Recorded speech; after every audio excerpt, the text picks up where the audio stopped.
ਸ੍ਰੀ ਵਾਹਿਗੁਰੂ ਜੀ ਕੀ ਫਤਿਹ। ਵਾਹਿਗੁਰੂ। ਵਿਘਨ ਵਿਨਾਸ਼ਨ ਸੋਏ। ਮਹਾ ਪ੍ਰਯੋਗ ਬਨੇ ਤੁਮ ਕਰਤਾ, ਵਿਘਨ ਨ ਪਰੈ ਚਹੁ ਗਨ ਹਰਤਾ। ਮੰਗਲ ਆਦ ਪੁਨ ਬਹੁ ਦਾਨ, ਕਰਬੇ ਬਨਹਿ ਕਾਜ ਸਿਧ ਠਾਨ। ਵਾਹਿਗੁਰੂ ਜੀ ਕਾ ਖਾਲਸਾ, ਵਾਹਿਗੁਰੂ ਜੀ ਕੀ ਫਤਿਹ। ਸਤਿਗੁਰਾਂ ਦੀ ਸਾਜੀ ਨਵਾਜੀ ਗੁਰੂ ਕੀ ਸੰਗਤ। ਧੰਨ ਗੁਰੂ ਗੋਬਿੰਦ ਸਿੰਘ ਮਹਾਰਾਜ ਦਾ ਇਤਿਹਾਸ ਆਪਾਂ ਸਰਵਣ ਕਰਨ ਵਾਸਤੇ ਸਤਿਗੁਰਾਂ ਦੇ ਪਾਵਨ ਪਵਿੱਤਰ ਦਰਬਾਰ ਵਿੱਚ ਪਹੁੰਚੇ ਹਾਂ। ਕੇਸੋ ਦਾਸ ਨਾਮ ਦਾ ਇੱਕ ਬ੍ਰਾਹਮਣ ਜੋ ਪੰਡਤ ਹੈ, ਬੜਾ ਵੱਡਾ ਇੱਕ ਹਵਨ ਜੱਗ ਕਰਾਉਂਦਾ ਪਿਆ ਹੈ। ਮੈਂ ਆਦਿ ਸ਼ਕਤੀ ਪ੍ਰਗਟ ਕਰਾਂਗਾ। ਸਤਿਗੁਰੂ ਜੀ ਇਸ ਦੇ ਕੰਮ ਨੂੰ ਪ੍ਰਗਟ ਕਰਨ ਵਾਸਤੇ ਮਹਾਰਾਜ ਸਾਹਿਬ ਜੀਆਂ ਨੇ ਹਾਮੀ ਭਰੀ ਹੈ। ਇਹਦੇ ਕੌਤਕ ਨੂੰ ਸੰਗਤ ਦੇ ਸਾਹਮਣੇ ਲੈ ਕੇ ਆਉਣਾ। ਇੱਕ ਦਿਨ ਮਹਾਰਾਜ ਸਾਹਿਬ ਜੀ ਸ਼ਿਕਾਰ ਖੇਡਣ ਵਾਸਤੇ ਚਲੇ ਗਏ। ਜੰਗਲ ਦੇ ਵਿੱਚ ਜਾ ਕੇ ਕਈ ਜੀਵ ਫੜੇ ਨੇ ਤੇ ਕਈ ਜੀਵਾਂ ਦਾ ਸ਼ਿਕਾਰ ਕੀਤਾ।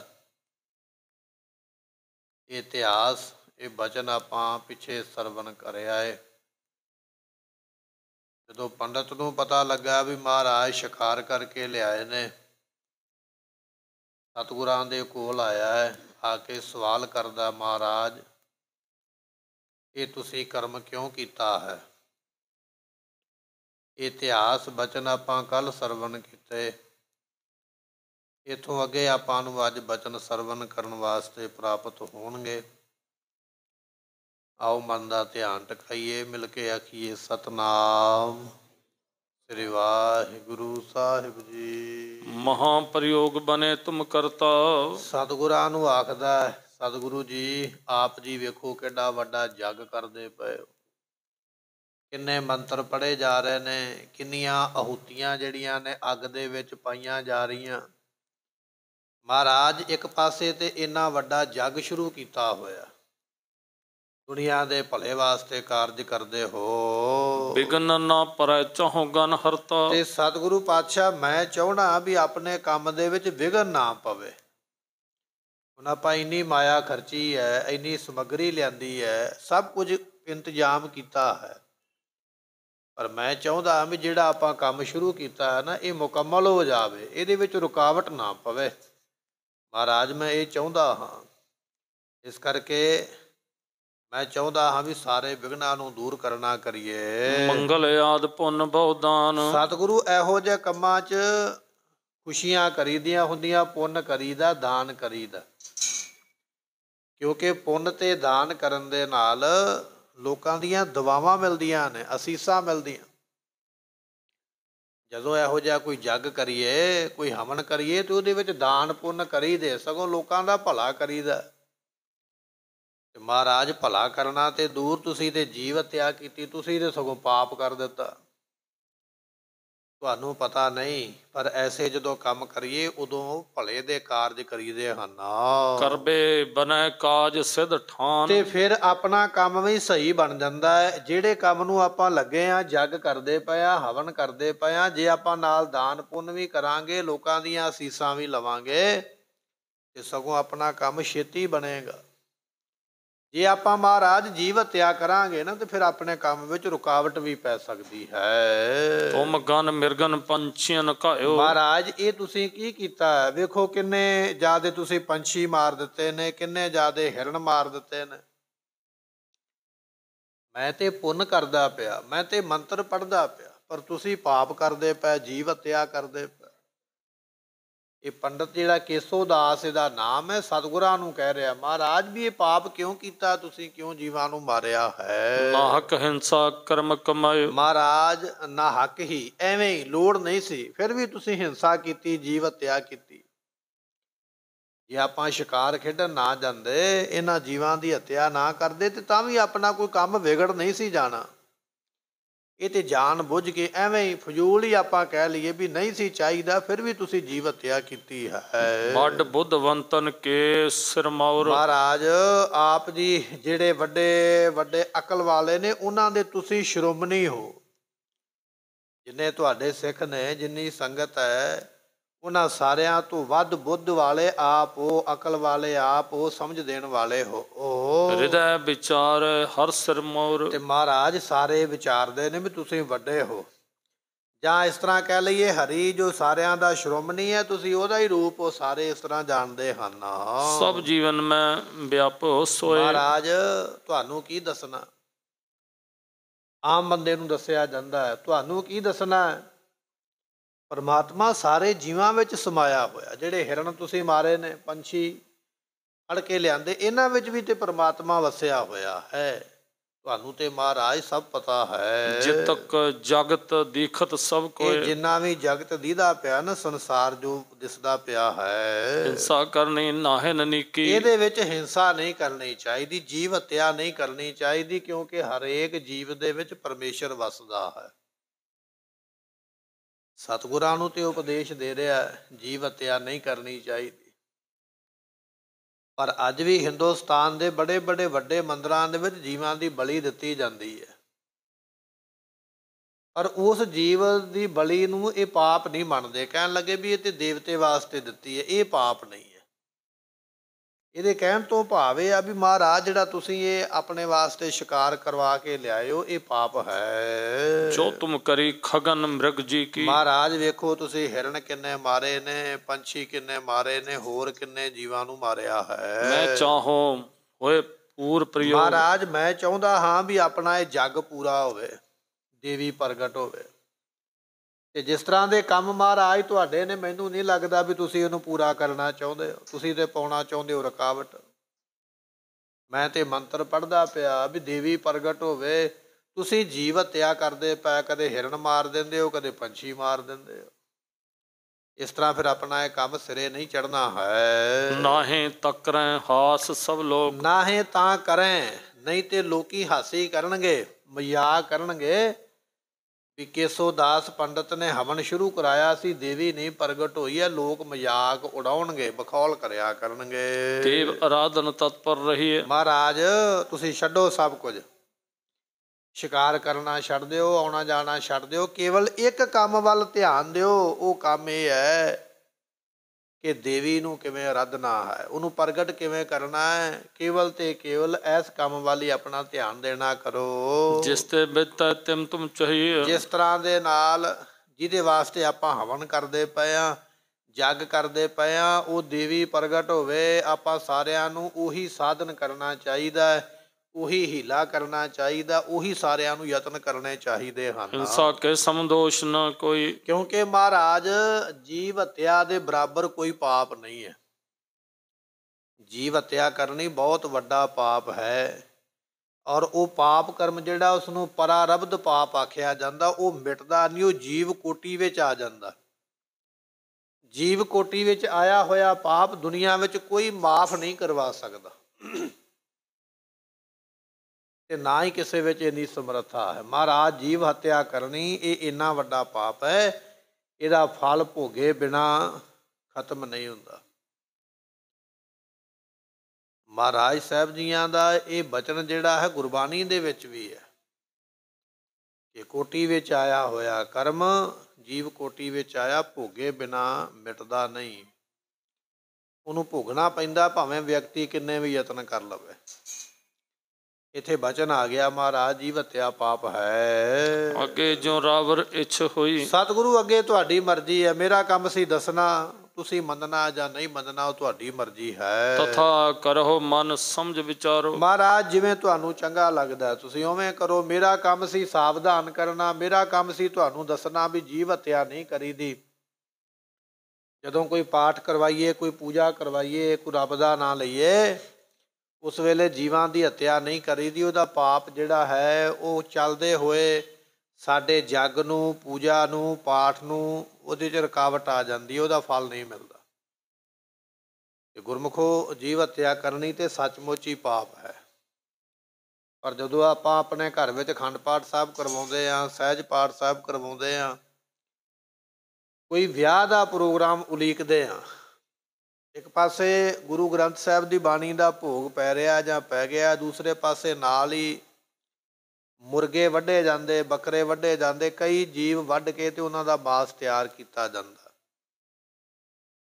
ਇੱਕ ਪਾਸੇ ਤੇ ਚੰਗਾ ਕੰਮ ਕੀਤਾ, ਪਾਠ ਕਰਵਾਇਆ, ਬਾਣੀ ਪੜ੍ਹੀ ਹੈ, ਪੜ੍ਹਾਈ ਹੈ, ਤੇ ਦੂਸਰੇ ਪਾਸੇ ਨਾਲ ਪਾਪ ਕਰਮ ਕੀਤਾ। ਪਾਪ ਕਰਮ ਏਡਾ ਵੱਡਾ ਕੀਤਾ ਹੈ ਕਿ ਜਿਹੜਾ ਪਹਿਲਾਂ ਚੰਗਾ ਕਰਮ ਕਰਦਾ ਪਿਆ ਉਹਦਾ ਫਲ ਵੀ ਤੇਰੇ ਕੋਲੋਂ ਜਾਂਦਾ ਰਿਹਾ। ਜੇ ਅਸੀਂ ਆਪਣੇ ਪੁੱਤਰ ਦਾ ਵਿਆਹ ਕਰ ਰਹੇ ਹਾਂ ਜਾਂ ਧੀ ਦਾ ਵਿਆਹ ਕਰ ਰਹੇ ਹਾਂ, ਜਿੰਨੇ ਜੀਵ ਅਸੀਂ ਮਾਰੇ ਨੇ, ਜਿੰਨੇ ਮੁਰਗੇ ਮਾਰੇ ਨੇ, ਜਿੰਨੇ ਬੱਕਰੇ ਮਾਰੇ ਨੇ, ਜਾਂ ਜਿੰਨੇ ਹੋਰ ਮਾਸ ਖਾਣ ਵਾਸਤੇ ਜੀਵ ਮਾਰੇ ਨੇ, ਉਹ ਸਾਰੇ ਜੀਵਾਂ ਦੀ ਹੱਤਿਆ ਦਾ ਪਾਪ ਜਿਹੜਾ ਨਾ ਆਪਣੇ ਬੱਚੇ ਦੇ ਪੱਲੇ ਬੰਨ੍ਹਦੇ ਪਏ। ਜੇ ਪੁੱਤਰ ਦੇ ਵਿਆਹ ਤੇ ਮਾਰੇ ਨੇ, ਉਹਨੇ ਜੀਵਾਂ ਦਾ ਪਾਪ ਪੁੱਤਰ ਦੇ ਸਿਰ। ਜੇ ਧੀ ਦੇ ਵਿਆਹ ਤੇ ਵੀ ਬਰਾਤ ਦੀ ਸੇਵਾ ਕਰਨੀ ਹੈ, ਬਰਾਤੀਆਂ ਦੀ, ਕਿੰਨੇ ਜੀਵ ਮਾਰੇ, ਉਹਨਾਂ ਜੀਵਾਂ ਦੀ ਹੱਤਿਆ ਦਾ ਜਿਹੜਾ ਪਾਪ ਕਰਮ ਹੈ ਉਹ ਧੀ ਦੇ ਪੱਲੇ ਦੇ ਨਾਲ ਬੰਨ੍ਹ ਕੇ ਉਹਨੂੰ ਸਹੁਰੇ ਘਰ ਨੂੰ ਤੋਰਿਆ।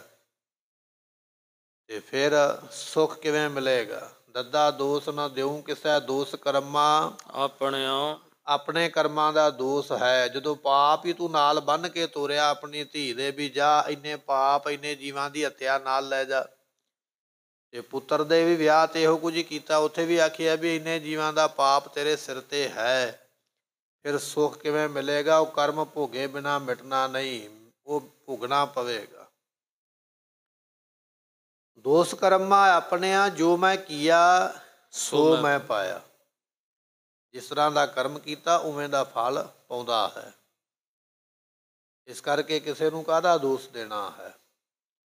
ਇਹ ਵਿਚਾਰ ਹੈ। ਜਦੋਂ ਕੋਈ ਸ਼ੁਭ ਕਰਮ ਕਰਦੇ ਹੋ, ਜੱਗ ਕਰਦੇ ਹੋ, ਪਾਠ ਕਰਦੇ ਹੋ, ਲੰਗਰ ਲਾਉਂਦੇ ਹੋ, ਭਲੇ ਦਾ ਕਰਮ ਪੁੰਨ ਦਾਨ ਕਰਦੇ ਹੋ, ਉਹਦੇ ਨਾਲ ਇਹ ਪਾਪ ਕਰਮ ਨਹੀਂ ਕਰਨਾ। ਪਾਪ ਕਰਮ ਕਦੇ ਵੀ ਨਹੀਂ ਕਰਨਾ ਜੀਵ ਹੱਤਿਆ ਦਾ, ਨਹੀਂ ਤੇ ਉਹਦਾ ਫਲ ਜਿਹੜਾ ਹੈ ਉਹ ਦੁੱਖ ਦੇ ਰੂਪ ਦੇ ਵਿੱਚ ਮਿਲਦਾ ਹੈ। ਮਮ ਬਚ ਭਲੋ ਬੁਰੋ ਨਿਰਧਾਰੋ। ਸਤਿਗੁਰੂ ਮੇਰਾ ਕੰਮ ਸੀ ਕਹਿਣਾ, ਤੁਹਾਨੂੰ ਦੱਸਣਾ ਵੀ ਆਪਾਂ ਹਵਨ ਕਰਦੇ ਪਏ ਹਾਂ, ਇਸ ਹਵਨ ਦੇ ਵਿੱਚ ਇਹ ਪਾਪ ਕਰਮ ਨਹੀਂ ਕਰੀਦਾ। ਮਹਾਰਾਜ ਮੈਂ ਦੱਸ ਦਿੱਤਾ, ਹੁਣ ਤੁਹਾਡੀ ਮਰਜ਼ੀ ਹੈ ਵੀ ਤੁਸੀਂ ਇਹ ਗਾਂ ਤੋਂ ਸ਼ਿਕਾਰ ਕਰਨਾ ਛੱਡ ਦੇਣਾ ਕਿ ਕਰਦੇ ਰਹਿਣਾ, ਜਿਵੇਂ ਤੁਹਾਨੂੰ ਠੀਕ ਲੱਗਦਾ ਕਰਨਾ ਕਰੋ। ਸੁਨ ਕਰ ਦਿਜਬਰ ਕੇ ਅਸ ਬੈਨ। ਸਤਿਗੁਰਾਂ ਨੇ ਸੁਣੇ ਨਾ ਬਚਨ ਇਸ ਬ੍ਰਾਹਮਣ ਦੇ, ਕੇਸੋ ਦਾਸ ਦੇ, ਤੇ ਸੁਣਨ ਤੋਂ ਮਗਰੋਂ ਮਹਾਰਾਜ ਸਾਹਿਬ ਜੀ ਮਨ ਮੁਰਝਾਨੋ ਕਰੁਣਾ ਨੈਣ। ਮਹਾਰਾਜ ਨੇ ਵੇਖਿਆ ਵੀ ਇਹ ਜਿਹੜਾ ਪੰਡਤ ਹੈ ਇਹਦਾ ਤੇ ਮਨ ਮੁਰਝਾ ਗਿਆ, ਚਿਹਰਾ ਮੁਰਝਾ ਗਿਆ, ਉਦਾਸ ਹੋ ਗਿਆ ਵੀ ਮੈਂ ਮਹਾਰਾਜ ਜੱਗ ਕਰਾਉਂਦਾ ਪਿਆ, ਤੁਸੀਂ ਜੀਵ ਮਾਰਦੇ ਪਏ।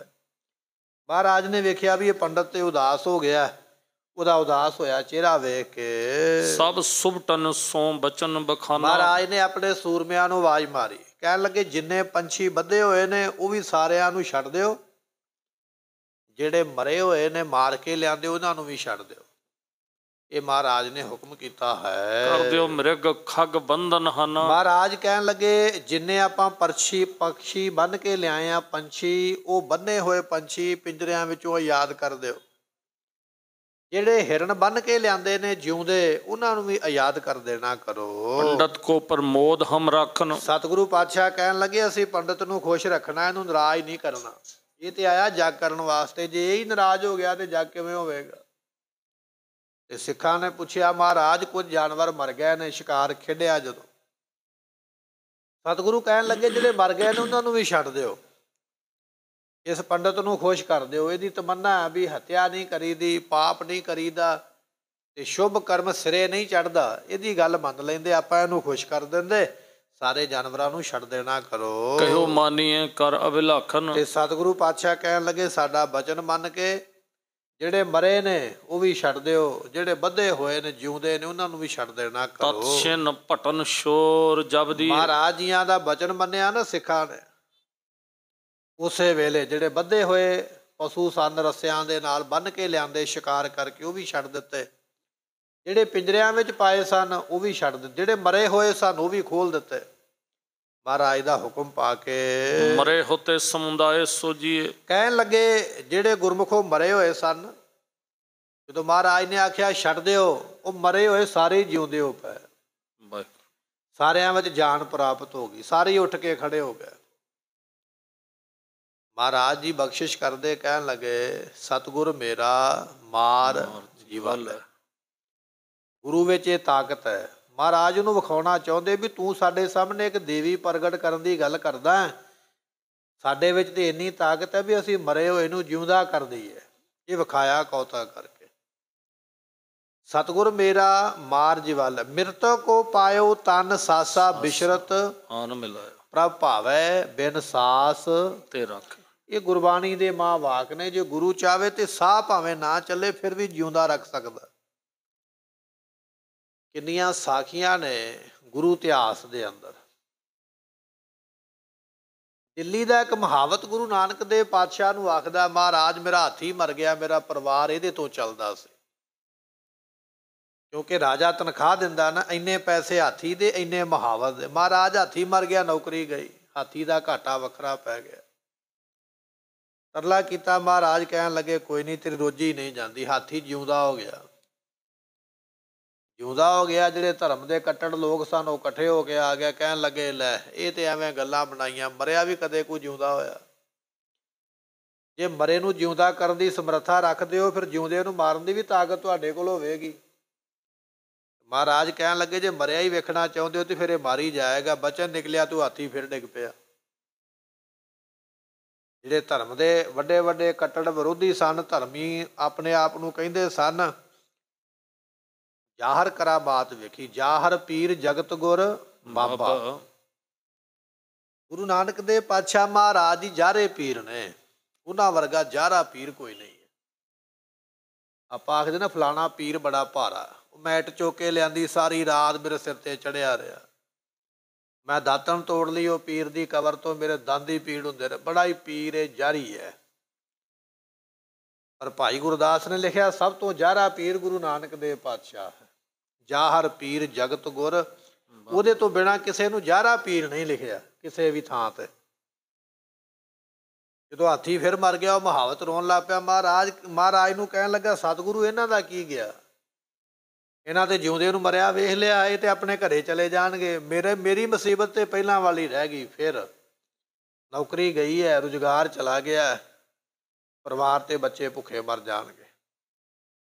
ਸਤਿਗੁਰੂ ਕਹਿਣ ਲੱਗੇ ਨਹੀਂ ਕੁਝ ਨਹੀਂ ਹੁੰਦਾ, ਇਹ ਜਿਉਂ ਪਵੇਗਾ। ਬਚਨ ਹੋਇਆ, ਉੱਠ ਕੇ ਖੜਾ ਹੋ ਗਿਆ ਹਾਥੀ। ਐਸੀਆਂ ਕਈ ਸਾਖੀਆਂ ਨੇ 10 ਗੁਰੂ ਸਾਹਿਬਾਨਾਂ ਦੇ ਜੀਵਨ ਦੇ ਵਿੱਚ ਕਿ ਗੁਰੂ ਪਾਤਸ਼ਾਹ ਮਰੇ ਵਿੱਚ ਸ਼ਕਤੀ ਪਾਉਣ ਦੀ ਸਮਰੱਥਾ ਰੱਖਦਾ। ਆਪਣੇ ਨੇੜੇ ਹੀ ਹੈ ਨਾ ਕੀਰਤਪੁਰ ਸਾਹਿਬ, ਇੱਥੇ ਸਤਿਗੁਰਾਂ ਦੇ ਵੱਡੇ ਪੁੱਤਰ ਨੇ ਮਰੀ ਹੋਈ ਗਾਂ ਜਿਉਂਦੀ ਕੀਤੀ ਹੈ, ਤਾਂ ਉਹਨਾਂ ਨੂੰ ਆਪਣਾ ਸਰੀਰ ਛੱਡਣਾ ਪਿਆ। ਇਹ ਗੁਰੂ ਔਲਾਦ ਵਿੱਚ ਇਹ ਤਾਕਤ ਹੈ। ਜੇ ਗੁਰੂ ਔਲਾਦ ਵਿੱਚ, ਪੁੱਤਰਾਂ ਵਿੱਚ ਇਹ ਤਾਕਤ ਹੋ ਸਕਦੀ, ਗੁਰੂ ਆਪ ਕਿੰਨਾ ਸਮਰੱਥ ਹੈ। ਸਤਿਗੁਰਾਂ ਨੇ ਆਖਿਆ, ਕਹਿਣ ਲੱਗੇ ਛੱਡ ਦਿਓ। ਜਦੋਂ ਛੱਡਣ ਦੀ ਗੱਲ ਕੀਤੀ, ਉਹ ਸਾਰੇ ਜਿਉਂਦੇ ਹੋ ਪਏ, ਜਾਨ ਪੈ ਗਈ। ਹਰਨ ਭਰਨ ਜਾਕਾ ਨੇਤਰ ਫੋਰ, ਤਿਸ ਕਾ ਮੰਤਰ ਨਾ ਜਾਣੈ। ਇਹ ਤਾਕਤ ਹੈ ਗੁਰੂ ਦੇ ਵਿੱਚ। ਸਤਿਗੁਰੂ ਜੀ ਆਪ ਹੀ ਜੰਮਣ ਮਰਨ ਨੂੰ ਖਤਮ ਕਰਨ ਵਾਲੇ, ਆਪ ਹੀ ਪਾਉਣ ਵਾਲੇ, ਐਸੀ ਸਮਰੱਥਾ ਰੱਖਦੇ ਨੇ। ਮਹਾਰਾਜ ਉਹਨੂੰ ਵਿਖਾਉਂਦੇ ਪਏ ਨੇ, ਤੂੰ ਸਾਨੂੰ ਛਲਣ ਵਾਸਤੇ ਆਇਆ ਪੰਡਤ, ਜਿਨ੍ਹਾਂ ਕੋਲ ਇੰਨੀ ਤਾਕਤ ਹੈ ਵੀ ਮਰੇ ਹੋਇਆਂ ਵਿੱਚ ਜਾਨ ਪਾ ਦੇਣ। ਸਤਿਗੁਰਾਂ ਨੇ ਖਾਲਸਾ ਪੰਥ ਪੈਦਾ ਕਰਨਾ, ਉਹਦੇ ਤੋਂ ਪਹਿਲਾਂ ਇਹਨਾਂ ਪਖੰਡਾਂ ਨੂੰ ਮਹਾਰਾਜ ਨੇ ਖਾਰਜ ਕਰਨਾ, ਦੂਰ ਕਰਨਾ। ਇਹ ਤਾਂ ਵਿਧੀ ਬਣਾਈ ਹੈ। ਸਤਿਗੁਰੂ ਆਖਣ ਲੱਗੇ, ਕਹਿਣ ਲੱਗੇ ਛੱਡ ਦਿਓ ਜਾਨਵਰਾਂ ਨੂੰ। ਜਦੋਂ ਗੁਰਮੁਖੋਂ ਛੱਡਿਆ, ਉਹ ਜਿਹੜੇ ਮਰੇ ਹੋਏ ਸਨ ਉਹ ਜਿਉਂਦੇ ਹੋ ਕੇ ਦੌੜ ਗਏ ਹਨ। ਉਹ ਉੱਡ ਚੜੇ ਆਕਾਸ਼ ਸਮਝਾਰਾ। ਕੁਝ ਪੰਛੀ ਜਿਹੜੇ ਮਰੇ ਸਨ, ਮਹਾਰਾਜ ਨੇ ਜਦੋਂ ਬਚਨ ਕੀਤਾ ਨਾ ਛੱਡ ਦਿਓ, ਉਸੇ ਵੇਲੇ ਉਹਨਾਂ ਨੇ ਉਡਾਰੀਆਂ ਭਰੀਆਂ ਤੇ ਪੰਛੀ ਆਕਾਸ਼ ਨੂੰ ਚੜ੍ਹ ਗਏ। ਪਹਿਲਾਂ ਵਾਂਗ ਫਿਰ ਉੱਡਦੇ ਪਏ, ਪਹਿਲਾਂ ਵਾਂਗ ਫਿਰ ਜ਼ਿੰਦਗੀ ਮਾਣਦੇ ਹਨ। ਉਹ ਦੌਰੇ ਭੂ ਪਰ ਡਰ ਧਾਰਾ। ਕੁਝ ਜਿਹੜੇ ਸਨ ਹਿਰਨ ਮਰੇ ਹੋਏ ਜਾਂ ਹੋਰ ਸਹਿ ਵਗੈਰਾ ਮਰੇ ਪਏ ਸਨ। ਮਹਾਰਾਜ ਨੇ ਜਦੋਂ ਬਚਨ ਆਖਿਆ ਨਾ ਛੱਡਣ ਦਾ, ਕਹਿਣ ਲੱਗੇ ਹਿਰਨ ਵੀ ਦੌੜਨ ਲੱਗ ਪਏ ਧਰਤੀ ਦੇ ਉੱਪਰ, ਤੇ ਖਰਗੋਸ਼ ਵੀ ਭੱਜਣ ਲੱਗ ਪਏ। ਸਾਰਿਆਂ ਵਿੱਚ ਚੇਤਨ ਸਤਾ ਆਈ ਹੈ। ਕੇ ਚਿਤ ਬਾਏ ਕੇ ਚਿਤ ਦਾਏ। ਕੁਝ ਖੱਬੇ ਪਾਸੇ ਨੂੰ ਭੱਜੇ, ਕੁਝ ਸੱਜੇ ਪਾਸੇ ਨੂੰ। ਜਾਨਵਰ ਜਦੋਂ ਉੱਠੇ, ਉਹਨਾਂ ਨੂੰ ਹੋਸ਼ ਆਈ ਹੈ।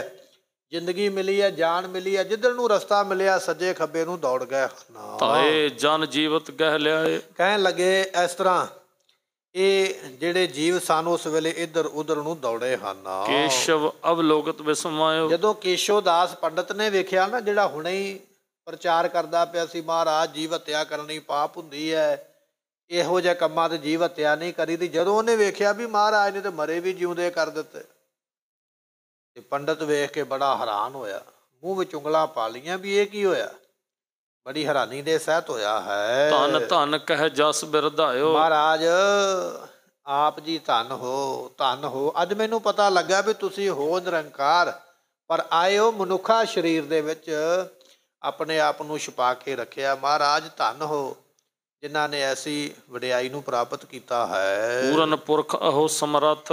ਅੱਜ ਇਹ ਪੰਡਤ ਮੰਨਿਆ ਮਹਾਰਾਜ ਤੁਸੀਂ ਪੂਰਨ ਪੁਰਖ ਹੋ ਤੇ ਸਮਰੱਥ ਹੋ, ਜੋ ਚਾਹੋ ਉਹ ਕਰ ਸਕਦੇ ਹੋ, ਐਸੀ ਤੁਹਾਡੇ ਕੋਲ ਤਾਕਤ ਹੈ। ਮਾਰਨ ਜੀਵ ਵਾਲਨ ਤੁਮ ਹੱਥ। ਸਤਿਗੁਰੂ ਜੀ, ਜੀਵ ਨੂੰ ਮਾਰਨਾ ਔਰ ਜੀਵ ਨੂੰ ਰੱਖਣਾ ਇਹ ਸਾਰਾ ਕੁਝ ਤੁਹਾਡੇ ਹੱਥ ਵਿੱਚ ਹੈ। ਤੁਸੀਂ ਐਸ ਕਰਾਮਾਤ ਦੇ ਮਾਲਕ ਹੋ, ਇੰਨੀ ਤਾਕਤ ਦੇ ਮਾਲਕ ਹੋ, ਜੇ ਚਾਹੋ ਤੇ ਕਿਸੇ ਨੂੰ ਮਾਰ ਸਕਦੇ ਹੋ, ਚਾਹੋ ਤੇ ਜਿਉਂਦਾ ਕਰ ਸਕਦੇ, ਇਹ ਸਾਰਾ ਕੁਝ ਤੁਹਾਡੇ ਹੱਥ ਵਿੱਚ ਹੈ। ਮੈਂ ਨਹਿ ਜਾਣ ਸਕਿਓ ਅਸ ਭੇਵ। ਮਹਾਰਾਜ ਮੈਂ ਜਾਣ ਨਹੀਂ ਸਕਿਆ, ਐਸੇ ਭੇਦ ਨੂੰ ਮੈਂ ਸਮਝ ਨਹੀਂ ਸਕਿਆ, ਮੈਨੂੰ ਪਤਾ ਨਹੀਂ ਸੀ ਵੀ ਆਪ ਜੀ ਐਸੇ ਗੁੱਝੇ ਬਚਨ ਰੱਖਣ ਵਾਲੇ ਜਾਂ ਕਰਨ ਵਾਲੇ ਹੋ। ਜਗਤ ਈਸ਼ ਤੁਮ ਦੇਵਨ ਦੇਵ। ਸਤਿਗੁਰੂ ਜੀ ਆਪ ਜੀ ਜਗਤ ਦੇ ਈਸ਼ਵਰ ਹੋ, ਜਗਤ ਦੇ ਮਾਲਕ ਹੋ, ਦੇਵਾਦ ਦੇਵ, ਜਿੰਨੇ ਦੇਵਤੇ ਨੇ ਉਹ ਵੀ ਸਾਰੇ ਤੁਹਾਡੇ ਅੱਗੇ ਹੱਥ ਜੋੜ ਕੇ ਤਰਲਾ ਕਰਦੇ ਪਏ।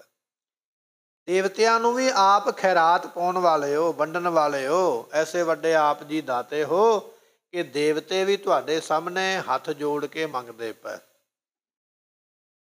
ਇੱਕ ਦਾਤਾ ਸਭ ਜਗਤ ਭਿਖਾਰੀਆ, ਦਾਤਾ ਇੱਕੋ ਹੀ ਹੈ, ਉਹਦੇ ਤੋਂ ਬਿਨਾਂ ਜਿੰਨੀ ਵੀ ਸ੍ਰਿਸ਼ਟੀ ਬਣੀ ਹੈ, ਭਾਵੇਂ ਕੋਈ ਦੇਵਤਾ ਬਣਿਆ ਤੇ ਭਾਵੇਂ ਕੋਈ ਮਨੁੱਖ ਬਣਿਆ, ਸਾਰੇ ਹੀ ਮੰਗਤੇ ਨੇ। ਕੋਈ ਮੰਗ ਕੇ ਅੱਗੇ ਦੇ ਦਿੰਦਾ, ਕੋਈ ਮੰਗ ਕੇ ਆਪਣੇ ਕੋਲ ਰੱਖ ਲੈਂਦਾ।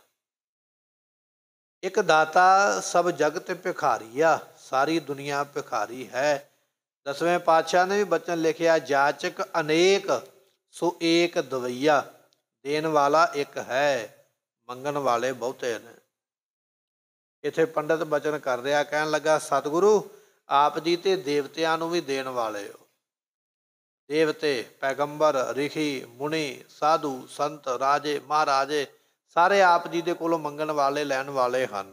ਜਥਾ ਜੋਗ ਰਾਵਰ ਗੁਰਿਆਈ। ਸਤਿਗੁਰੂ ਪਾਤਸ਼ਾਹ ਜੀ ਇਹ ਗੁਰਤਾ ਗੱਦੀ ਜਿਹੜੀ ਹੈ ਨਾ ਤੁਹਾਨੂੰ ਹੀ ਬਣ ਆਉਂਦੀ ਹੈ, ਤੁਸੀਂ ਇਸ ਗੁਰਤਾ ਗੱਦੀ ਦੇ ਲਾਇਕ ਹੋ, ਯੋਗ ਹੋ, ਤੁਹਾਡੇ ਬਿਨਾਂ ਇਸ ਗੁਰਤਾ ਗੱਦੀ ਦੇ ਯੋਗ ਕੋਈ ਨਹੀਂ ਹੈ। ਮਨ ਹੈ ਬੈਨ ਦਾਸ ਸਮੁਦਾਈ।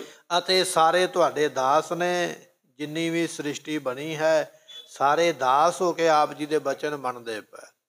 ਆਪ ਜੀ ਸਾਰੇ ਸੰਸਾਰ ਦੇ ਮਾਲਕ ਹੋ, ਸਾਰੀ ਸ੍ਰਿਸ਼ਟੀ ਆਪ ਜੀ ਦੇ ਹੁਕਮ ਦੇ ਵਿੱਚ ਬੱਧੀ ਹੋਈ ਹੈ। ਕਿਉਂ ਨਹਿ ਸਿੱਖ ਕੋ ਕਸ਼ਟ ਮਿਟਾਓ। ਮਹਾਰਾਜ ਜੋ ਤੁਸੀਂ ਚਾਹੋ ਨਾ, ਆਪਣੇ ਸਿੱਖ ਦੇ ਕਸ਼ਟਾਂ ਨੂੰ 1 ਮਿੰਟ ਦੇ ਵਿੱਚ ਹੀ ਮਿਟਾ ਸਕਦੇ ਹੋ।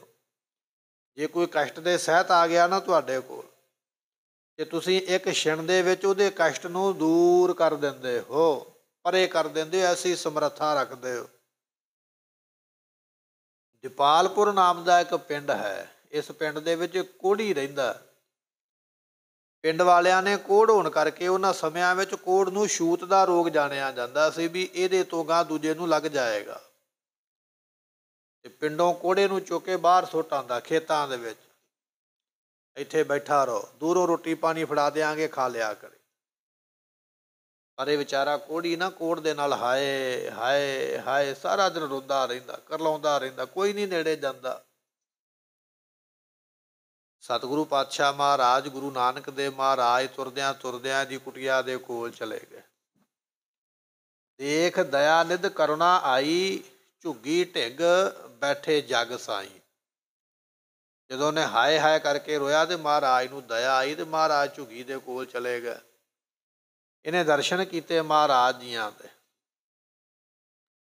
ਜਿਉ ਤਪਤ ਹੈ ਬਾਰੋ ਬਾਰ, ਤਪ ਤਪ ਖਪੈ ਬਹੁਤ ਬੇਕਾਰ। ਜੈਤਨ ਬਾਣੀ ਵਿਸਤਰ ਜਾਏ, ਜਿਉ ਪੱਕਾ ਰੋਗੀ ਬਿਲ ਲਾਏ। ਪੱਕਾ ਰੋਗੀ ਕੋਹੜੀ ਨੂੰ ਹੀ ਕਿਹਾ ਜਾਂਦਾ, ਪੱਕੇ ਰੋਗ ਦਾ ਮਾਲਕ। ਉਹ ਵਿਚਾਰਾ ਰੋਂਦਾ ਪਿਆ। ਗੁਰੂ ਨਾਨਕ ਦੇਵ ਪਾਤਸ਼ਾਹ ਦੇ ਦਰਸ਼ਨ ਕੀਤੇ, ਸ਼ਾਂਤੀ ਮਿਲੀ ਹੈ। ਹੌਲੀ ਹੌਲੀ ਉੱਠਿਆ, ਸਤਿਗੁਰਾਂ ਦੇ ਕੋਲ ਆ ਗਿਆ। ਮਹਾਰਾਜ ਕੋੜ ਬੜਾ ਦੁੱਖ ਦਿੱਤਾ ਹੋਇਆ, ਆਪ ਜੀ ਕਿਰਪਾ ਕਰੋ। ਸਤਿਗੁਰਾਂ ਨੇ ਕਿਰਪਾ ਦ੍ਰਿਸ਼ਟੀ ਦੇ ਨਾਲ ਤੱਕਿਆ, ਮਿਹਰ ਦੀ ਨਜ਼ਰ ਦੇ ਨਾਲ ਮਹਾਰਾਜ ਨੇ ਜਦੋਂ ਡਿੱਠਾ, ਕਿਰਪਾ ਕਟਾਖ ਅਵਲੋਕਨ ਕੀਨੋ ਦਾਸ ਕਾ ਦੁਖ ਵਿਦਾਰਿਓ, ਉਸੇ ਵੇਲੇ ਉਹਦੇ ਰੋਗ ਦੂਰ ਕਰ ਦਿੱਤੇ। ਸਤਿ ਸ਼੍ਰੀ ਅਕਾਲ। ਇਸੇ ਤਰ੍ਹਾਂ ਪ੍ਰੇਮੇ ਨਾਮ ਦਾ ਇੱਕ ਕੋੜੀ ਹੈ, ਉਹ ਵੀ ਮਹਾਰਾਜ ਗੁਰੂ ਅਮਰਦਾਸ ਪਾਤਸ਼ਾਹ ਦੇ ਕੋਲ ਆਇਆ, ਗੋਇੰਦਵਾਲ ਦੀ ਧਰਤੀ ਤੇ, ਉਹਦੇ ਵੀ ਦੁੱਖਾਂ ਨੂੰ ਦੂਰ ਕੀਤਾ। ਸੋ ਸਤਿਗੁਰੂ ਪਾਤਸ਼ਾਹ ਮਹਾਰਾਜ ਜੀ ਆਪਣੇ ਸਿੱਖ ਦੇ ਕਸ਼ਟ ਨੂੰ, ਦੁੱਖ ਨੂੰ ਦੂਰ ਕਰਨ ਵਾਲੇ ਹਨ। ਅੰਤਕ ਦੁੱਖ ਤੇ ਅੰਤ ਬਚਾਵੋ। ਤੇ ਮਹਾਰਾਜ ਤੁਹਾਡੇ ਵਿੱਚ ਤੇ ਇੰਨੀ ਸਮਰੱਥਾ ਹੈ ਵੀ ਤੁਸੀਂ ਜਮ ਦੇ ਦੁੱਖ ਤੋਂ ਵੀ ਬਚਾ ਦਿੰਦੇ ਹੋ। ਨਾਲ ਨਾਰਾਇਣ ਮੇਰਾ ਜਮਦੂਤ, ਐਸੀ ਸਮਰੱਥਾ ਰੱਖਦੇ ਹੋ ਵੀ ਜਮ ਵੀ ਆ ਕੇ ਤੁਹਾਡੇ ਸਿੱਖ ਨੂੰ ਦੁੱਖ ਨਹੀਂ ਦੇ ਸਕਦਾ। ਤੁਸੀਂ ਇੰਨੀ ਤਾਕਤ ਰੱਖਣ ਵਾਲੇ ਹੋ। ਸਤਿਗੁਰੂ ਮਹਾਰਾਜ ਜੀਆਂ ਦਾ ਬਚਨ ਹੈ, ਜਨਮ ਕਾਲ ਕਰ ਜੋੜ ਹੁਕਮ ਹੋਏ ਸੋ ਮੰਨੈ। ਮੌਤ ਅਤੇ ਜਨਮ ਦੋਨੇ ਹੀ ਗੁਰੂ ਨਾਨਕ ਦੇਵ ਪਾਤਸ਼ਾਹ ਤੁਹਾਡੇ ਹੁਕਮ ਦੇ ਵਿੱਚ ਨੇ। ਜੇ ਹੁਕਮ ਦਿੰਦੇ ਹੋ ਤੇ ਤਾਂ ਜਨਮ ਹੁੰਦਾ, ਜੇ ਹੁਕਮ ਦਿੰਦੇ ਹੋ ਤੇ ਤਾਂ ਮੌਤ ਹੁੰਦੀ ਹੈ। ਮੌਤ ਅਤੇ ਜਨਮ ਦੋਨੇ ਹੀ ਤੁਹਾਡੇ ਹੱਥ ਵਿੱਚ ਬੱਧੇ ਹੋਏ। ਤੇ ਮਹਾਰਾਜ ਜੀਆਂ ਦਾ ਬਚਨ ਹੈ, ਗੁਰੂ ਰਾਮਦਾਸ ਦੇ ਪ੍ਰਤੀ ਕਹਿਣ ਲੱਗੇ ਭੱਟ, ਕਹਿਣ ਲੱਗੇ ਮਹਾਰਾਜ ਸਾਹਿਬ ਜੀ, ਆਪ ਜੀ ਦਾ ਨਾਮ ਸੁਣ ਕੇ ਤੇ ਧਰਮ ਰਾਜਾ ਵੀ ਡਰਦਾ ਹੈ। ਸੁੱਤ ਭਾਨ ਡਰਿਓ। ਜਿਹੜਾ ਭਾਨ ਸੂਰਜ ਹੈ ਨਾ, ਸੂਰਜ ਦਾ ਪੁੱਤਰ ਮੰਨਿਆ ਜਾਂਦਾ ਜਮ ਰਾਜੇ ਨੂੰ।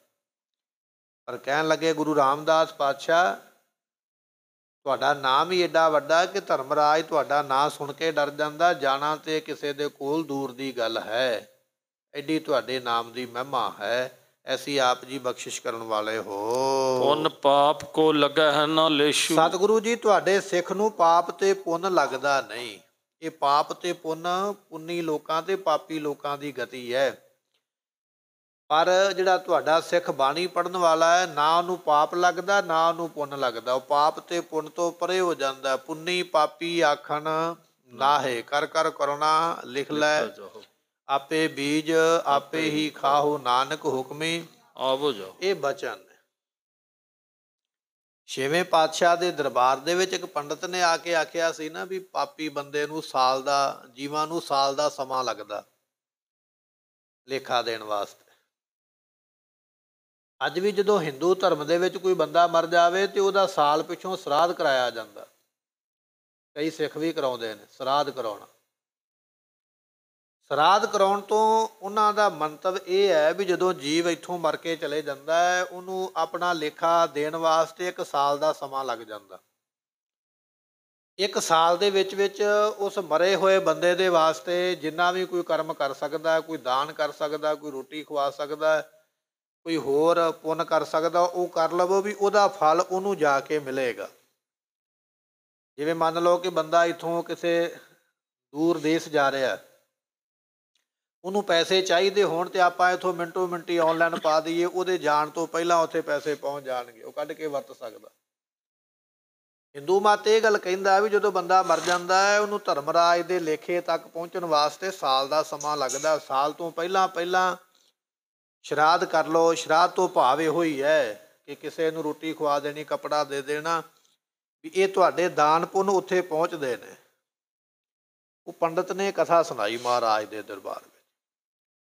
ਇਹ ਹਿੰਦੂ ਮਤ ਦਾ ਇਤਿਹਾਸ ਹੈ, ਹਿੰਦੂ ਮਤ ਦੇ ਗ੍ਰੰਥਾਂ ਦੀ ਵਿਚਾਰ ਹੈ। ਸਿੱਖ ਮਤ ਇਹਦੇ ਨਾਲ ਸਹਿਮਤ ਨਹੀਂ ਹੈ। ਸ਼ਰਾਧ ਕਰਨਾ ਇੱਕ ਭਰਮ ਹੈ। ਸ਼ਰਾਧ ਕਰਨ ਤੋਂ ਰੋਕਿਆ ਮਹਾਰਾਜ ਜੀਆਂ ਨੇ। ਗੁਰੂ ਨਾਨਕ ਦੇਵ ਪਾਤਸ਼ਾਹ ਨੇ ਵੀ ਆਖਿਆ ਸੀ ਇੱਕ ਸਿੱਖ ਨੂੰ, ਕਹਿਣ ਲੱਗੇ ਜਿਹਦੇ ਵਾਸਤੇ ਸ਼ਰਾਧ ਕਰੀ ਬੈਠਾ ਉਹ ਤੇ ਬਘਿਆੜ ਬਣਿਆ ਹੋਇਆ, ਤੂੰ ਉਹਦੇ ਵਾਸਤੇ ਲੰਗਰ ਲਾਏ ਹੋਏ ਨੇ। ਤੋ ਪੰਡਤ ਨੇ ਇਹ ਗੱਲ ਕਹੀ, ਕਹਿਣ ਲੱਗਾ ਸਾਲ ਦਾ ਸਮਾਂ ਲੱਗਦਾ। ਮਹਾਰਾਜ ਦੇ ਸਿੱਖ ਬੜੇ ਬੜੇ ਬਾਣੀ ਪੜ੍ਹਨ ਵਾਲੇ, ਨਾਮ ਜਪਣ ਵਾਲੇ ਸੰਗਤ ਵਿੱਚ ਬੈਠੇ ਹੋਏ, ਉਹ 2-4 ਸਿੱਖਾਂ ਦੀ ਆਪਸ ਵਿੱਚ ਵਿਚਾਰ ਚੱਲ ਪਈ। ਇੱਕ ਆਖਦਾ ਜੇ ਮਹਾਰਾਜ ਕਿਰਪਾ ਕਰੇ ਤੇ ਮੈਂ ਤੇ ਇੱਕ ਪਹਿਰ ਵਿੱਚ ਹੀ ਉੱਥੇ ਚਲੇ ਜਾਵਾਂ ਜਿੱਥੇ ਪੰਡਤ ਨੂੰ ਸਾਲ ਲੱਗਣਾ। ਦੂਜਾ ਆਖਦਾ ਪਹਿਰ ਵੀ ਬੜਾ ਸਮਾਂ, ਜੇ ਮਹਾਰਾਜ ਕਿਰਪਾ ਕਰਨ ਮੈਂ ਤੇ ਘੜੀ ਵਿੱਚ ਹੀ ਪਹੁੰਚ ਜਾਵਾਂ, 24 ਮਿੰਟਾਂ 'ਚ ਹੀ ਉੱਥੇ ਪਹੁੰਚਾਂ, ਤੂੰ ਤੇ 3 ਘੰਟਿਆਂ ਦੀ ਗੱਲ ਕਰਦਾ। ਮਹਾਰਾਜ ਦਾ ਹੁਕਮ ਹੋਵੇ ਮੈਂ ਇੱਕ ਘੜੀ ਵਿੱਚ ਪਹੁੰਚਣ ਦੀ ਸਮਰੱਥਾ ਰੱਖਦਾ। ਤੀਜਾ ਜਿਹੜਾ ਸੀ ਇੱਕ ਸਿੱਖ ਹੋਰ ਉਹ ਬੋਲਿਆ, ਕਹਿਣ ਲੱਗਾ ਘੜੀ ਕਿਹਨੇ ਵੇਖੀ ਐ, ਮਹਾਰਾਜ ਦਾ ਹੁਕਮ ਹੋਵੇ ਮੈਂ ਤੇ ਅੱਖ ਖੋਲਣ ਮੀਟਣ ਦਾ ਸਮਾਂ ਨਾ ਲੱਗਣ ਦੇਵਾਂ, ਮੈਂ ਤੇ ਪਹੁੰਚ ਜਾਵਾਂ ਉੱਥੇ। ਪੰਡਤ ਸੁਣਦਾ ਰਿਹਾ ਚੋਰੀ ਚੋਰੀ ਕੰਨਾਂ ਦੇ ਨਾਲ ਵੀ ਇਹ ਕੀ ਆਖਦੇ। ਉਹਨੂੰ ਗੁੱਸਾ ਲੱਗਾ ਵੀ ਇਹ ਮੇਰੇ ਤੇ ਮਖੌਲ ਕਰਦੇ ਮੈਨੂੰ। ਸਤਿਗੁਰਾਂ ਨੂੰ ਸ਼ਿਕਾਇਤ ਕੀਤੀ, ਕਹਿਣ ਲੱਗਾ ਮਹਾਰਾਜ ਗ੍ਰੰਥਾਂ ਵਿੱਚ ਇਹ ਗੱਲ ਲਿਖੀ ਹੈ ਵੀ ਸਾਲ ਲੱਗਦਾ, ਤੇ ਮੈਂ ਉਹਦੇ ਮੁਤਾਬਕ ਗਰੁੜ ਪੁਰਾਣ ਨਾਮ ਦਾ ਇੱਕ ਗ੍ਰੰਥ ਹੈ, ਉਹਦੇ ਵਿੱਚ ਇਹੋ ਜਿਹੇ ਬਚਨ ਲਿਖੇ ਨੇ ਕਿ ਤੁਹਾਡੇ ਸਿੱਖ ਮੈਨੂੰ ਮਖੌਲ ਕਰਦੇ ਪਏ। ਕੋਈ ਆਖਦਾ ਮੈਂ ਇੱਕ ਪੈਰ 'ਚ, ਕੋਈ ਆਖਦਾ ਘੜੀ, ਕੋਈ ਆਖਦਾ ਮੈਂ ਤੇ ਮਿੰਟ ਨਾ ਲੱਗਣ ਦਿਆਂ। ਸਤਿਗੁਰਾਂ ਨੇ ਸੁਣਿਆ, ਕਹਿਣ ਲੱਗੇ ਤੂੰ ਵੀ ਠੀਕ ਆਖਦਾ, ਸਿੱਖ ਵੀ ਠੀਕ ਹੀ ਕਹਿੰਦੇ। ਕਹਿਣ ਲੱਗਾ ਮਹਾਰਾਜ ਦੋਵੇਂ ਤੇ ਨਹੀਂ ਨਾ ਠੀਕ ਹੋ ਸਕਦੇ, ਜਾਂ ਮੈਂ ਗਲਤ ਹਾਂ ਜਾਂ ਇਹ ਗਲਤ ਹੈ, ਫੈਸਲਾ ਕਰੋ। ਸਤਿਗੁਰੂ ਪਾਤਸ਼ਾਹ ਕਹਿਣ ਲੱਗੇ ਜਿਹੜਾ ਗ੍ਰੰਥ ਦਾ ਤੂੰ ਹਵਾਲਾ ਦਿੱਤਾ ਉਹ ਠੀਕ ਹੋ ਸਕਦਾ, ਕਿਉਂਕਿ ਉਹਦੇ ਵਿੱਚ ਪਾਪੀ ਤੇ ਪੁੰਨੀ ਦੀ ਗੱਲ ਕੀਤੀ ਹੈ। ਪਾਪ ਕਰਨ ਵਾਲਾ, ਪੁੰਨ ਕਰਨ ਵਾਲਾ, ਦਾਨ ਕਰਨ ਵਾਲਾ ਵਿਅਕਤੀ, ਤੂੰ ਉਹਨਾਂ ਦੀ ਗੱਲ ਕਰਦਾ, ਤੇਰਾ ਗ੍ਰੰਥ ਉਹਦੀ ਗੱਲ ਕਰਦਾ ਹੈ।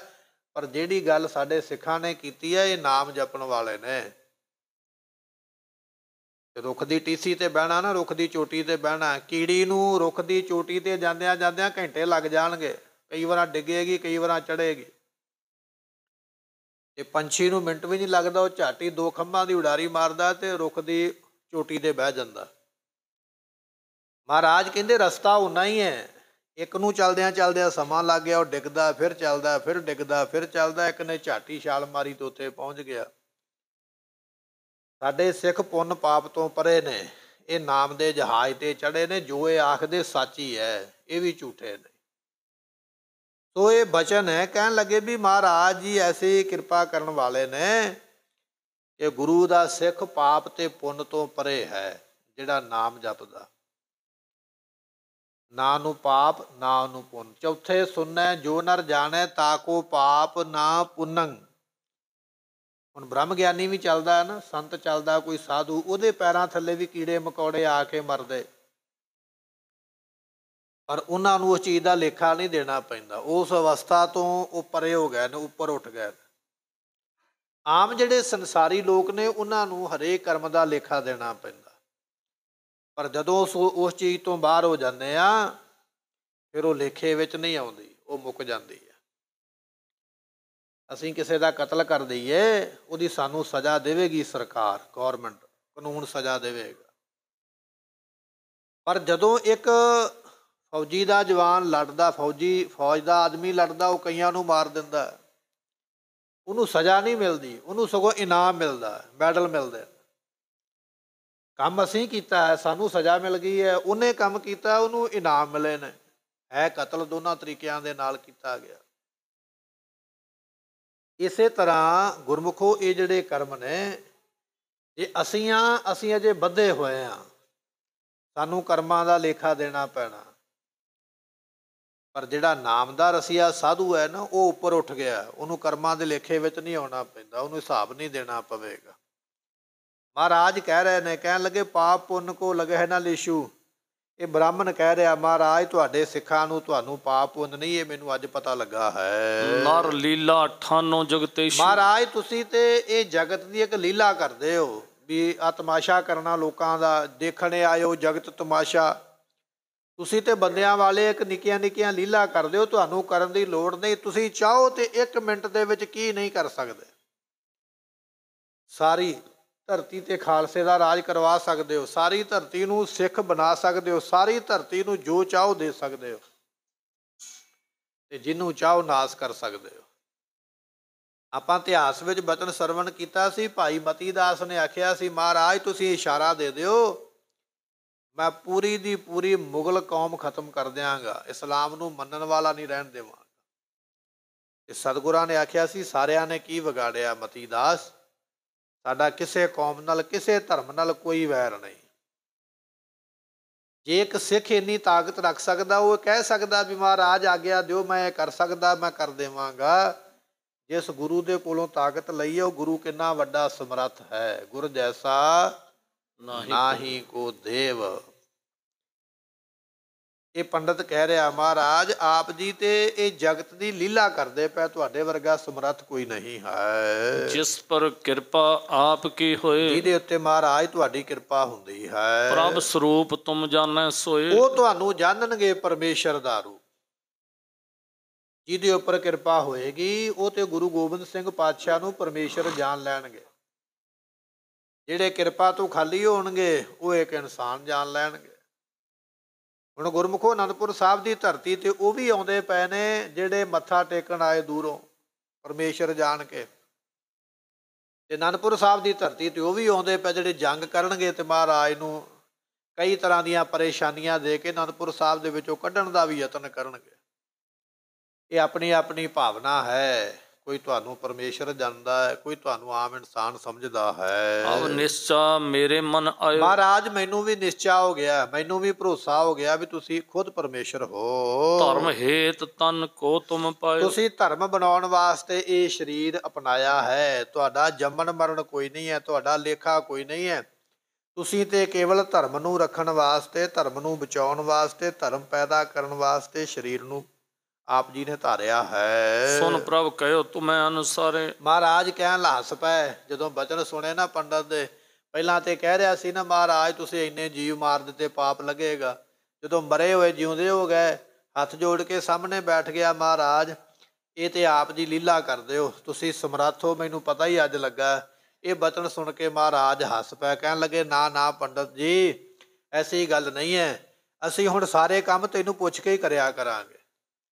ਜੇ ਤੂੰ ਕਹੇਂਗਾ ਨਾ ਵੀ ਆਹ ਕੰਮ ਕਰੋ ਤੇ ਅਸੀਂ ਕਰਾਂਗੇ, ਤੂੰ ਕਹੇਂਗਾ ਨਹੀਂ ਤੇ ਅਸੀਂ ਨਹੀਂ ਕਰਾਂਗੇ। ਕਹਿਣ ਤੋਂ ਭਾਵ ਹੈ ਵੀ ਤੈਨੂੰ ਭੱਜਣ ਨਹੀਂ ਦੇਣਾ। ਤੂੰ ਕੱਲ ਨੂੰ ਇਹ ਨਾ ਕਹੀਂ ਵੀ ਮੈਂ ਦੇਵੀ ਪ੍ਰਗਟ ਕਰ ਦੇਣੀ ਸੀ ਮਹਾਰਾਜ ਤੁਸੀਂ ਆਹ ਕੰਮ ਕੀਤਾ ਤੇ ਤਾਂ ਨਹੀਂ ਹੋਈ। ਅਸੀਂ ਤੇ ਰੋਟੀ ਵੀ ਤੈਨੂੰ ਪੁੱਛ ਕੇ ਹੀ ਖਾਵਾਂਗੇ ਵੀ ਖਾ ਲਈਏ ਕਿ ਨਾ ਖਾ ਲਈਏ। ਪਰ ਬਚਨ ਇਹ ਹੈ ਜਿਹੜੇ ਕੰਮ ਵਾਸਤੇ ਆਏ ਉਹ ਕੰਮ ਕਰਨਾ ਪੈਣਾ। ਪਰ ਇਹ ਹੈ ਬੜਾ ਚਲਾਕ, ਇਹਨੇ ਛੇਤੀ ਕੀਤਿਆਂ ਵੱਲ ਕੋਈ ਨਹੀਂ ਆਉਣਾ। ਇੱਥੋਂ ਤੱਕ ਕਿ ਬਾਬਾ ਅਜੀਤ ਸਿੰਘ ਦੀ ਬਲੀ ਦੇਣ ਦੀ ਵੀ ਗੱਲ ਕਰੇਗਾ ਵੀ ਉਹਦੀ ਬਲੀ ਦਿਓਗੇ ਪੁੱਤਰ ਦੀ ਤੇ ਦੇਵੀ ਤਾਂ ਹੀ ਪ੍ਰਗਟ ਹੋਵੇਗੀ। ਇਹ ਬਚਨ ਆਪਾਂ ਅੱਗੇ ਜਾ ਕੇ ਸਰਵਣ ਕਰਾਂਗੇ। ਕਿੱਧਰ ਨੂੰ ਭੱਜਦਾ ਹੈ, ਪਰ ਮਹਾਰਾਜ ਨੂੰ ਭੱਜਣ ਨਹੀਂ ਦੇਣਗੇ ਕਿਸੇ ਪਾਸੇ ਵੀ। ਸਤਿਗੁਰੂ ਹੱਸ ਕੇ ਕਹਿਣ ਲੱਗੇ ਜਿਵੇਂ ਤੂੰ ਆਖੇਂਗਾ ਉਵੇਂ ਹੀ ਅਸੀਂ ਕਰਾਂਗੇ। ਕਰਮ ਕਰਨ ਸਭ ਹਮ ਉਰਤਾਰੇ, ਮਹਾਰਾਜ ਕਹਿਣ ਲੱਗੇ ਜਿਵੇਂ ਤੂੰ ਆਖਦਾ ਉਸੇ ਤਰ੍ਹਾਂ ਬਿਲਕੁਲ ਕਰਮ ਆਪਾਂ ਕਰਾਂਗੇ। ਜੇ ਤੁਮ ਕਹੋ ਇਹ ਲੱਗੈ ਨਾ ਅੱਛੇ, ਸਤਿਗੁਰੂ ਪਾਤਸ਼ਾਹ ਕਹਿਣ ਲੱਗੇ ਜੇ ਤੈਨੂੰ ਚੰਗਾ ਨਹੀਂ ਨਾ ਲੱਗਦਾ ਵੀ ਅਸੀਂ ਸ਼ਿਕਾਰ ਖੇਡਣ ਜਾਈਏ, ਜੇ ਤੈਨੂੰ ਚੰਗਾ ਨਹੀਂ ਲੱਗਦਾ ਅਸੀਂ ਜਾਵਾਂਗੇ ਹੀ ਨਹੀਂ। ਸ਼ਿਕਾਰ ਕਰਨਾ ਤੇ ਦੂਰ ਦੀ ਗੱਲ ਹੈ, ਜੇ ਤੈਨੂੰ ਸਾਡਾ ਜਾਣਾ ਆਉਣਾ ਨਹੀਂ ਠੀਕ ਲੱਗਦਾ ਤੇ ਅਸੀਂ ਨਹੀਂ ਜਾਂਦੇ। ਹਾਂ ਨਹੀਂ ਕਦਾਚਿਤ ਹਮ ਕੋ ਬਾਂਛੇ, ਅਸੀਂ ਨਹੀਂ ਚਾਹਾਂਗੇ ਮਨ ਕਰਕੇ ਐਸਾ ਕਿਤੇ ਜਾਣਾ। ਕਈ ਵਾਰੀ ਸਾਡੇ ਸਿੱਖ ਵੀ ਇਹ ਸਵਾਲ ਕਰ ਦਿੰਦੇ ਜਾਂ ਸ਼ੰਕਾ ਪੈਦਾ ਹੋ ਜਾਂਦਾ ਵੀ ਮਹਾਰਾਜ ਸ਼ਿਕਾਰ ਕਰਕੇ ਆਉਂਦੇ ਜੀਵ ਹੱਤਿਆ। ਇਹ ਸਾਖੀ ਤੋਂ ਮਹਾਰਾਜ ਨੇ ਵੀ ਦਿਖਾਇਆ ਕਿ ਉਹ ਸਮਰੱਥ ਨੇ, ਜੋ ਚਾਹੁਣ ਜ਼ਿੰਦਗੀ ਵੀ ਦੇ ਸਕਦੇ ਨੇ, ਮੌਤ ਵੀ ਦੇ ਸਕਦੇ ਨੇ। ਅਸੀਂ ਸਮਰੱਥਾ ਉਹਨਾਂ ਦੇ ਵਿੱਚ ਹੈ, ਪਰ ਉਹ ਇੱਕ ਲੀਲਾ ਕਰਦੇ ਪਏ, ਪਾਪ ਪੁੰਨ ਤੋਂ ਪਰੇ ਹਨ। ਸੁਨ ਹਰ ਖਾਏ ਗਏ ਨਿਜ ਡੇਰੇ, ਇਹ ਗੱਲਾਂ ਸੁਣ ਕੇ ਪੰਡਤ ਵੀ ਹੱਸ ਪਿਆ ਵੀ ਮਹਾਰਾਜ ਮੈਨੂੰ ਮਖੌਲ ਕਰਦੇ ਨੇ, ਆਖਦੇ ਵੀ ਤੇਰੇ ਆਖੇ ਲੱਗ ਕੇ ਹੀ ਚੱਲਾਂਗੇ। ਸਮਝ ਗਿਆ ਵੀ ਮਹਾਰਾਜ ਮੈਨੂੰ ਕੀ ਕਹਿਣਾ ਚਾਹੁੰਦੇ ਨੇ।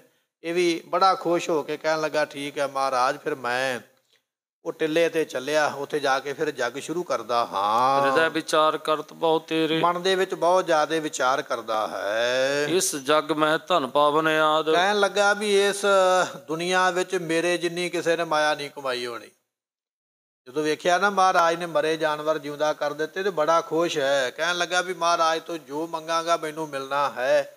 ਜਿੰਨੀ ਕਮਾਈ ਮੈਂ ਕਰ ਚੱਲਿਆ ਮੰਤਰ ਪੜ੍ਹ ਕੇ ਇੰਨੀ ਨਹੀਂ ਕਿਸੇ ਨੇ ਕੀਤੀ ਹੋਣੀ। ਬੜਾ ਮਨ ਵਿੱਚ ਖੁਸ਼ ਹੈ। ਇਨ ਤੇ ਬਨੈ ਮੋਹਿ ਅਹਲਾਦ, ਤੇ ਸਤਿਗੁਰੂ ਪਾਤਸ਼ਾਹ ਮਹਾਰਾਜ ਜੀਆਂ ਦੇ ਕੋਲੋਂ ਮੈਨੂੰ ਖੁਸ਼ੀਆਂ ਹੀ ਖੁਸ਼ੀਆਂ ਮਿਲਣੀਆਂ। ਜੋ ਮੈਂ ਮੰਗਾਂਗਾ ਉਹ ਇਹਨਾਂ ਨੇ ਦੇ ਦੇਣਾ ਹੈ। ਦੁਤੀਏ ਜਸ਼ ਪਾਵੋ ਅਬਨਾਸ਼ੀ, ਦੂਜੀ ਗੱਲ ਇਹ ਹੈ ਵੀ ਮੇਰਾ ਜਸ ਹੋਵੇਗਾ, ਦੁਨੀਆ ਵਿੱਚ ਮੇਰਾ ਨਾਂ ਰਹਿ ਜਾਣਾ। ਪੰਡਤ ਦੂਜੇ ਪਾਸੇ ਵੀ ਸੋਚਦਾ ਪਿਆ ਵੀ ਇੱਕ ਪਾਸੇ ਤੇ ਮਾਇਆ ਮਿਲ ਜਾਣੀ ਹੈ, ਦੂਜੇ ਪਾਸੇ ਮੇਰਾ ਦੁਨੀਆ ਤੇ ਨਾਮ ਰਹਿਣਾ ਹੈ। ਚਿਤ ਕਿਤ ਜਗ ਮੈਂ ਗੁਰ ਸਿੱਖ ਰਾਸੀ, ਜਿੱਥੇ ਕਿੱਥੇ ਵੀ ਗੁਰੂ ਕੇ ਸਿੱਖ ਹੋਣਗੇ ਨਾ, ਜਦੋਂ 10ਵੇਂ ਪਾਤਸ਼ਾਹ ਦੀ ਗੱਲ ਕਰਿਆ ਕਰਨਗੇ ਉਦੋਂ ਇਸ ਜੱਗ ਦੀ ਵੀ ਗੱਲ ਹੋਇਆ ਕਰੇਗੀ। ਜਦੋਂ ਜੱਗ ਦੀ ਗੱਲ ਹੋਇਆ ਕਰੇਗੀ ਉਦੋਂ ਮੇਰੀ ਵੀ ਗੱਲ ਹੋਇਆ ਕਰੇ ਵੀ ਕੇਸੋ ਦਾਸ ਨਾਮ ਦਾ ਇੱਕ ਪੰਡਤ ਆਇਆ ਸੀ, ਮੇਰਾ ਨਾਮ ਵੀ ਸਦਾ ਵਾਸਤੇ ਇਤਿਹਾਸ ਵਿੱਚ ਲਿਖਿਆ ਜਾਣਾ ਹੈ। ਤ੍ਰਿਤੀਏ ਮੇਨ ਸੰਗ ਨਾਮ ਜੋ ਮੇਰਾ। ਸੋ ਕਹਿਣ ਲੱਗੇ ਵੀ ਮੇਰਾ ਨਾਮ ਜੁੜ ਗਿਆ ਅੱਜ ਮਹਾਰਾਜ ਦੇ ਨਾਲ। ਭਾਵੇਂ ਇਹ ਪਖੰਡ ਕਰਦਾ ਪਿਆ, ਭਾਵੇਂ ਇਹ ਬਨਾਵਟ ਬਾਹਰੀ ਬਣਾ ਕੇ ਵਿਖਾਉਂਦਾ ਪਿਆ, ਪਰ ਬਚਨ ਇਹ ਹੈ ਵੀ ਅੱਜ ਇਹਦਾ ਨਾਮ ਗੁਰੂ ਦੇ ਨਾਲ ਜੁੜ ਗਿਆ। ਜਦੋਂ ਕੋਈ 10ਵੇਂ ਪਾਤਸ਼ਾਹ ਨੂੰ ਯਾਦ ਕਰੇਗਾ, ਜਦੋਂ ਨੈਣੇ ਗੁੱਜਰ ਦਾ ਨਾਮ ਆਇਆ ਕਰੇਗਾ, ਜਦੋਂ ਨੈਣਾ ਦੇਵੀ ਦੇ ਮੰਦਿਰ ਦਾ ਨਾਮ ਆਵੇਗਾ, ਜਦੋਂ ਹੱਗ ਜਾਂ ਹਵਨ ਦਾ ਜਾਂ ਜੱਗ ਦਾ ਨਾਮ ਆਵੇਗਾ, ਉਸ ਵੇਲੇ ਇਸ ਕੇਸੋ ਦਾਸ ਪੰਡਤ ਦਾ ਵੀ ਨਾਮ ਨਾਲ ਹੀ ਆਇਆ ਕਰੇਗਾ ਵੀ ਐਸਾ ਪੰਡਤ ਜਿਹਨੇ ਇਹ ਕੰਮ ਕਰਵਾਇਆ ਹੈ। ਇਹ ਮਨ ਦੇ ਵਿੱਚ ਬੜਾ ਖੁਸ਼ ਹੈ। ਰਹੇ ਸਦਾ ਥਿਰ ਜਗਤ ਵਡੇਰਾ। ਮੇਰਾ ਨਾਮ ਇਹ ਸਦਾ ਹੀ ਜਿਹੜਾ ਹੈ ਉਹ ਦੁਨੀਆ ਵਿੱਚ ਰਵੇਗਾ। ਲੋਕ ਮੇਰੇ ਐਸੇ ਨਾਮ ਨੂੰ ਜਾਣਿਆ ਕਰਨਗੇ। ਸੋ ਇਸ ਤਰ੍ਹਾਂ ਆਖਦਾ ਹੈ। ਇਨਕੀ ਕਥਾ ਕਰੇ ਕਵਜਈ। ਸੋ ਵੱਡੇ ਵੱਡੇ ਕਵੀ ਹੋਣਗੇ ਆਉਣ ਵਾਲੇ ਸਮੇਂ ਵਿੱਚ ਜਿਹੜੇ 10ਵੇਂ ਪਾਤਸ਼ਾਹ ਮਹਾਰਾਜ ਦੀ ਕਥਾ ਕਿਹਾ ਕਰਨਗੇ, ਲਿਖਿਆ ਕਰਨਗੇ, ਬੋਲਿਆ ਕਰਨਗੇ। ਜਗਦੰਬਾ ਜਗ ਮੈਂ ਬਿਦਤੇ। ਉਸ ਵੇਲੇ ਇਹ ਵੀ ਗੱਲ ਆਇਆ ਕਰੇਗੀ ਵੀ ਇੱਕ ਦੇਵੀ ਪ੍ਰਗਟ ਕਰਨ ਵਾਸਤੇ ਪੰਡਤ ਆਇਆ ਹੈ। ਤਹਾਂ ਨਾਮ ਮੇਰੋ ਵਰਣਾਂਗੇ। ਮੇਰਾ ਉੱਥੇ ਨਾਮ ਵਰਣਨ ਹੋਵੇਗਾ ਵੀ ਉਹ ਦੇਵੀ ਪ੍ਰਗਟ ਕਰਨ ਵਾਲਾ ਪੰਡਤ ਕੇਸੋ ਦਾਸ ਹੈ। ਲੋਕ ਹਜ਼ਾਰਾਂ ਸੁਨਹਿ ਪਨੇਂਗੇ। ਤੇ ਹਜ਼ਾਰਾਂ ਲੋਕ ਮੇਰਾ ਨਾਮ ਸੁਣਿਆ ਕਰਨਗੇ, ਹਜ਼ਾਰਾਂ ਲੋਕ ਮੇਰਾ ਨਾਮ ਲਿਆ ਕਰਨਗੇ। ਇਸ ਗੱਲ ਦੀ ਖੁਸ਼ੀ ਹੈ। ਇਸ ਪੰਡਤ ਦੇ ਮਨ ਵਿੱਚ ਵੀ ਇੱਕ ਤੇ ਧਨ ਮੈਨੂੰ ਮੂੰਹ ਮੰਗਿਆ ਮਿਲ ਜਾਣਾ, ਦੂਜਾ ਮੇਰਾ ਨਾਮ ਗ੍ਰੰਥਾਂ ਵਿੱਚ ਲਿਖਿਆ ਜਾਣਾ ਆਉਣ ਵਾਲੇ ਸਮੇਂ ਵਿੱਚ। ਹੋਰ ਕੀ ਕੀ ਸੋਚਦਾ ਹੈ ਮਹਾਰਾਜ, ਕਿਵੇਂ ਕਿਵੇਂ ਅੱਗੇ ਕੌਤਕ ਵਰਤਾਉਣਗੇ, ਅੱਗੇ ਸਰਵਨ ਕਰਾਂਗੇ। ਲੇਖਾ ਕਥਾ ਹੈ ਨਾ ਛੂਟੀਐ, ਬਖਸ਼ਨਹਾਰ ਬਖਸ਼ ਲੈ। ਵਾਹਿਗੁਰੂ ਜੀ ਕਾ ਖਾਲਸਾ, ਵਾਹਿਗੁਰੂ।